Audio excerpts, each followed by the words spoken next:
اگه 30 روز پشت سر هم مدیتیشن کنی، در واقع چه اتفاقی واسه مغز و بیولوژی بدنت میفته.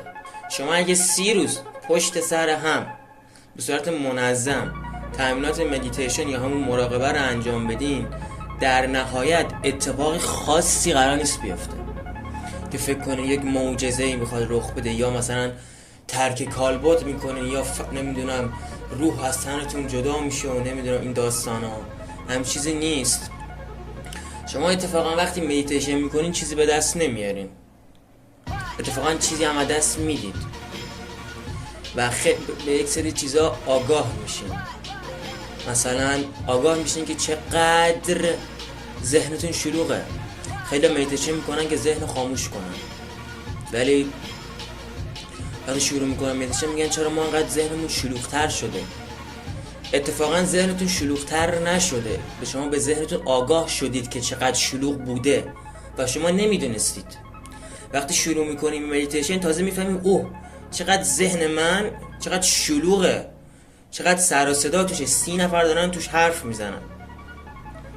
وقتی مدیتیشن میکنی تازه میفهمی چقدر استرس داری.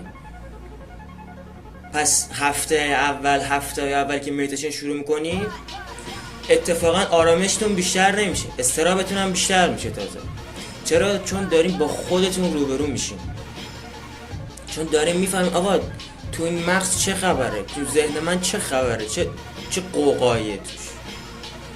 هفته اول که مثلا متوجه این میشین که آقا چقدر ذهنتون شلوغه، اینو اگه ادامه بدین هفته دوم یا هفته دوم به بعد متوجه میشین که شما افکارتون نیستید، شما اون صدای تو سرتون نیستید، اون صدایی که مدام حرف میزنه، مدام نشخوار میکنه، مدام میگه تو از اونا کمتری، مقایست میکنه با اونا، میگه نگاه کن اون چه پارتنر خوشگلی داره، تو نمیدونم چقدر بدبختی، ضعیفی، بی‌اراده‌ای، چقدر به درد نخوری. یا اون نگاه کن مثلا سنش اونقدر داره، انقدر پول در میاره، تو نمیتونی، تو بی‌عرضه‌ای فلانی، از اونم کمتری، تو چقدر بدبخت و شکست خورده‌ای. وقتی مدیتیشن از هفته دوم به بعد میگذره شما میفهمی این صدای تو ذهنتون نیستید، در واقع مثل یک رادیوی خرابی میمونه که مدام حرف میزنه، مدام فک میزنه، مدام چرت و پرت میگه، ببخشید مدام کس و شعر میگه. وقتی متوجه میشی شما این افکارتون نیستید، اونجاست که کم کم آرامش شروع میشه.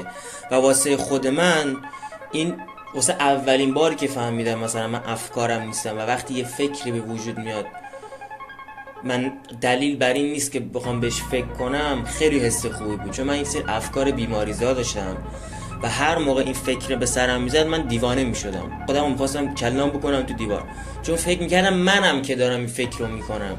ولی وقتی مدیتیشن کردم فهمیدم که من نیستم، این ذهنمه و ذهنم به صورت خودکار، غیر ارادی و غیر هدفمند، بدون اراده‌ای که من روش داشته باشم، خودش فکر تولید میکنه.